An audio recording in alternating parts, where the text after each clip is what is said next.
നമസ്കാരം. പ്രധാന വാർത്തകൾ. ഹണി റോസിനെതിരായ മോശം പരാമർശം. രാഹുൽ ഈശ്വറിനെതിരെ വീണ്ടും പരാതി. തൃശൂർ സ്വദേശി സലീമാണ് എറണാകുളം സെൻട്രൽ പോലീസിന് പരാതി നൽകിയത്. ചാനൽ ചർച്ചകളിൽ നടി ഹണി റോസിനെതിരെ രാഹുൽ ഈശ്വർ മോശം പരാമർശം നടത്തിയെന്ന് പരാതിയിൽ പറയുന്നു. രാഹുൽ ഈശ്വറിനെതിരെ നടി കഴിഞ്ഞ ദിവസം എറണാകുളം സെൻട്രൽ പോലീസിൽ പരാതി നൽകിയിരുന്നു. ഹണി റോസിന്റെ പരാതിയിൽ പോലീസ് ഇതുവരെ കേസെടുത്തിട്ടില്ല. പരാതി വിശദമായി പരിശോധിച്ചു വരികയാണെന്നാണ് വിശദീകരണം.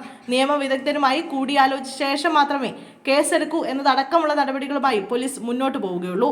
വിഷയം സൈബർ ക്രൈമിന്റെ പരിധിയിൽ വരുമോ എന്നതടക്കം പോലീസ് പരിശോധിക്കുന്നുണ്ട്.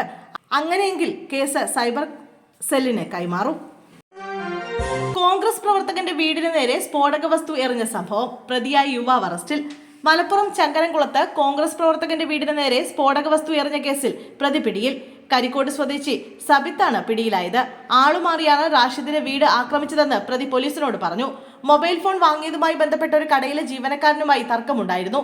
റാഷിദാണ് കടയുടമെന്ന് തെറ്റിദ്ധരിച്ചാണ് വീട്ടിലേക്ക് സ്ഫോടക വസ്തു എറിഞ്ഞതെന്നും പ്രതി സാബിത്ത് പറഞ്ഞു.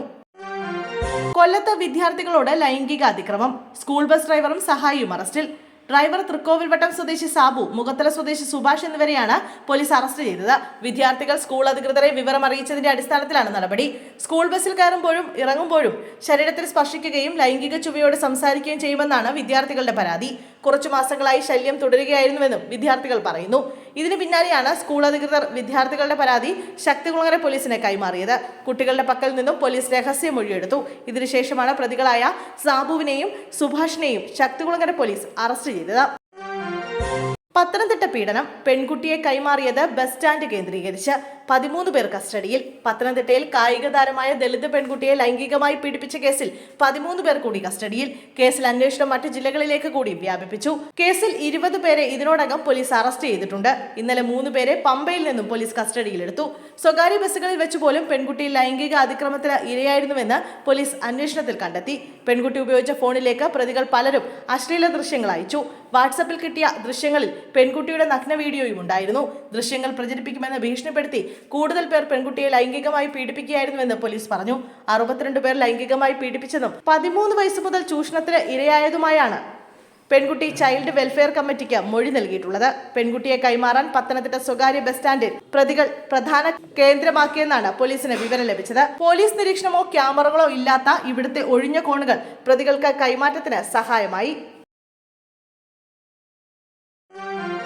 ആലപ്പുഴയിൽ ആർ നാസർ വീണ്ടും CPM ജില്ലാ സെക്രട്ടറി. CPM ആലപ്പുഴ ജില്ലാ സെക്രട്ടറിയായി ആർ നാസർ തുടരും. ഹരിപ്പാട് ചേരുന്ന CPM ആലപ്പുഴ ജില്ലാ സമ്മേളനമാണ് ആർ നാസറിനെ സെക്രട്ടറിയായി വീണ്ടും തെരഞ്ഞെടുത്തത്. യു പ്രതിഭ MLA അടക്കം 4 പുതുമുഖങ്ങളെ ജില്ലാ കമ്മിറ്റിയിലേക്ക് പുതിയതായി തെരഞ്ഞെടുത്തു. യു പ്രതിഭയ്ക്ക് പുറമെ MS Arunkumar MLA, Mararikulam area secretary Raghunath, Alappuzha area secretary Ajay Sudheendran എന്നിവരും ജില്ലാ കമ്മിറ്റിയിൽ പുതിയതായി ഇടം നേടി.